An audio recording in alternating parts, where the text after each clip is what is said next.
চিতল মাছের যে কোনো রেসিপি ঝোল থেকে কালিয়া পর্যন্ত যদি পাতে থাকে অন্য কোনো পদের দরকার পড়বে না। দারুণ সুস্বাদু একটি মাছ। এই মাছের কালিয়া একটু আলাদাভাবে তৈরি করব, প্লিজ ভিডিও স্কিপ না করে পুরোটা দেখবেন। নমস্কার, মঞ্জু কিচেনে আপনাদের সকলকে স্বাগতম। কালিয়া রেসিপি তৈরি করার জন্য মাছ যদি টাটকা থাকে তো প্রচুর সুস্বাদু হয়, আর ভাজতে গিয়ে যদি তেল ছাড়ে তো আরও খেতে সুস্বাদু লাগে। মাছকে মেরিনেট করে নিতে হবে। দেব 1 টিস্পুন হলুদ পাউডার। এখানে মাছের পরিমাণ 650 গ্রামের বেশি আছে। দেব হাফ টিস্পুনের বেশি লবণ। লবণ হলুদের সাথে মাছকে বেশ একটু রগড়ে রগড়ে মাখিয়ে নিতে হবে, যেন লবণের স্বাদটা মাছের ভেতর পর্যন্ত যেতে পারে। মাখানো হয়ে গেলে একে বেশ কিছুক্ষণ রেস্টে রেখে দিতে হবে। প্রচুর গরম তো ফ্রিজে রাখলে বেশি ভালো হবে। মাছটা ভালো থাকবে, কোনো রকমের গন্ধ হবে না। মেরিনেট করা চিতল মাছটা যতক্ষণ রেস্টে আছে এরই মধ্যে বের করে নেব রান্না করার জন্য মশলা।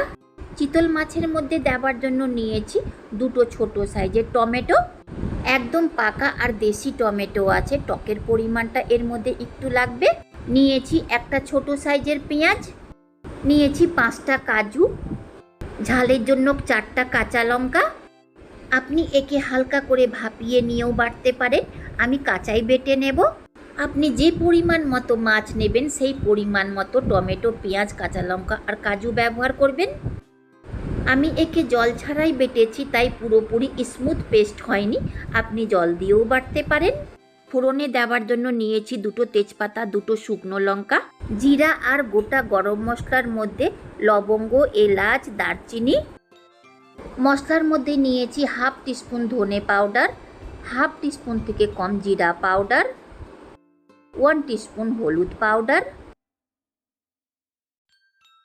1 টিস্পুন কাশ্মীরি লাল লঙ্কা পাউডার, স্বাদ মতো নুন, আর ঝালের জন্য হাফ টিস্পুন লঙ্কা পাউডার। আপনার যদি ইচ্ছে করে এই মশলাকে জলে ভিজিয়ে রাখতে পারেন। নিয়েছি 2 টিস্পুন আদা রসুন বাটা। মাছকে ভাজার জন্য কড়াইকে ফুল ফ্লেমে গরম করে নিতে হবে। কড়াইটা গরম হবার পরই তেল দিবেন, যেন তেল দেওয়ার সাথে সাথে তেলের মধ্যে একটু ধোঁয়া সৃষ্টি হয়। তেল আর কড়াই ধোঁয়া ওঠার মতো গরম করে নিলে সেই তেলে মাছ ভাজতে গেলে কড়াইয়ে মাছ সেটে যাবে না। কড়াইয়ের গায়ে তেল ভালো করে লাগিয়ে দেওয়ার পরে একটা একটা করে মাছ তেলে দিয়ে দিতে হবে। কড়াইয়ে দেওয়া মাছ 3 থেকে 4 মিনিট কোনো রকমের নাড়াচাড়া করব না। 3 থেকে 4 মিনিটের পর কড়াইয়ের গা থেকে মাছটাকে ছাড়িয়ে উল্টে দিতে হবে।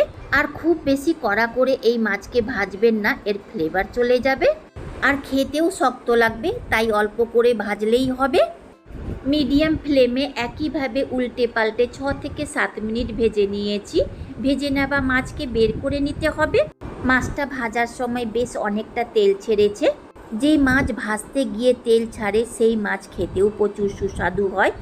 একইভাবে সম্পূর্ণ মাছকে ভেজে বের করে নিয়েছি। কড়াইয়ে বেঁচে যাওয়া তেলে দেব তেজপাতা, শুকনো লঙ্কা, জিরা আর গোটা গরম মশলা। গরম তেলে ফোড়ন দিতে গেলে চটকাতে বেশি সময় লাগে না। এরই উপরে দেব মিক্সিতে বেটে নেওয়া মশলা আর স্বাদ মতো নুন।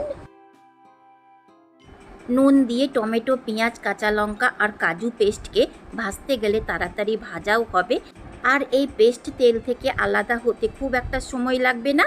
দেখুন পেস্ট থেকে তেল আলাদা হয়ে গেছে। লো টু মিডিয়াম ফ্লেমে 10 মিনিট মতো ভেজে নিয়েছি। দেব 2 টিস্পুন আদা রসুন বাটা। মিশিয়ে নিয়ে এরও কাঁচা গন্ধ যাওয়া পর্যন্ত ভেজে নিতে হবে। একে ভাজতে খুব একটা সময় লাগে না, 1 থেকে 2 মিনিটেই ভাজা হয়ে যাবে। এর মধ্যে দেব পাউডার মশলা, ধনিয়া পাউডার, জিরা পাউডার, হলুদ পাউডার, কাশ্মীরি লাল লঙ্কা পাউডার, লঙ্কা পাউডার। মশলার কোয়ান্টিটি আমি আগেই বলে দিয়েছি। মশলাকে ভাজার জন্য দেব অল্প পরিমাণে জল। ভালো করে মিশিয়ে নিয়ে এই মশলার কাঁচা গন্ধ যাওয়া পর্যন্ত ভেজে নিতে হবে। খুব একটা খড়িয়ে ভাজবেন না, এর ফ্লেভারটা পুড়ে যাবে। 6 থেকে 7 মিনিট ভেজে নিয়েছি। দেখুন মশলা থেকে তেল আলাদা হতে লেগেছে। শুকনো মশলাকে খুব কম আঁচে ভাজবেন, ফ্লেভারটা ভালো হবে আর খেতেও সুস্বাদু হবে। তেল ছাড়ার পর 1 মিনিট মতো আরও ভেজে নিয়েছি। কড়াইয়ের তলাতে মশলা লাগতে লেগেছে। গ্রেভির জন্য দেব জল। আপনি যে পরিমাণে গ্রেভি রাখবেন সেই পরিমাণ মতো জল দেবেন। আমি 2 গ্লাস জল দিয়েছি। যেহেতু মাছকে কড়া করে ভাজিনি, এই জলেই সেদ্ধ করতে হবে। মশলার সাথে জলকে ভালো করে মিশিয়ে দিতে হবে যেন কড়াইয়ের তলাতে একটুকু মশলা না লেগে থাকে। আর ঢাকা দিয়ে এই গ্রেভিকে বলক উঠা পর্যন্ত রান্না করে নিতে হবে। দেখুন গ্রেভিতে বলক উঠে গেছে, বলক উঠতে 2 থেকে 3 মিনিটের সময় লেগেছে। ঢাকাটা সরিয়ে দিতে হবে। গ্রেভির মধ্যে দিতে হবে ভেজে নেওয়া মাছ। আপনি এই গ্রেভিতে আলু দিয়েও রান্না করতে পারেন। মাছগুলো দেওয়া হয়ে যাবার পর হালকা হাতে একটু নেড়ে দিতে হবে যেন গ্রেভির ভিতরে মাছটা যেতে পারে, তবেই তো মাছের মধ্যে মশলার ফ্লেভারটা পাওয়া যাবে। দেব উপর থেকে কুচিয়ে নেওয়া ধনেপাতা। ফ্লেমকে মিডিয়ামে করে দিয়েছি, আবার ঢাকা দিয়ে রান্না করব। 5 থেকে 6 মিনিটের জন্য রান্না করতে হবে যেন মাছটা সেদ্ধ হয়ে যায়। 5 থেকে 6 মিনিটের পর ঢাকাটা সরিয়ে দিতে হবে। দেখুন গ্রেভির পরিমাণটা অনেকটাই কমে গেছে, হালকা হাতে নেড়ে দিতে হবে।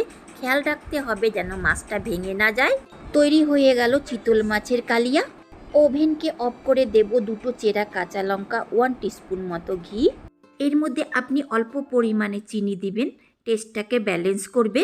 বাড়িতে চিনি দেওয়া খাবে না তাই আমি আর দিলাম না। মাছের কালিয়াকে কিছুক্ষণ ঢাকা দিয়ে রাখবো। একটু ঠান্ডা হবার পর ঢাকাটা সরিয়ে দিয়েছি। দেখুন মাছের কালিয়ার কালারটা কতটা লোভনীয় হয়েছে, গন্ধটাও খুব ভালো বেরোচ্ছে। আর একে রান্না করতে খুব একটা তেল মশলা ব্যবহার করিনি। মাছ ভাজতে যা তেল দিয়েছিলাম সেই তেলে গ্রেভিও রান্না করেছি, আলাদা করে আর তেল ব্যবহার করিনি। এই রেসিপিকে আপনি ভাত, রুটি, পরোটা, লুচি, ফ্রাইড রাইসের সঙ্গে খেতে পারেন।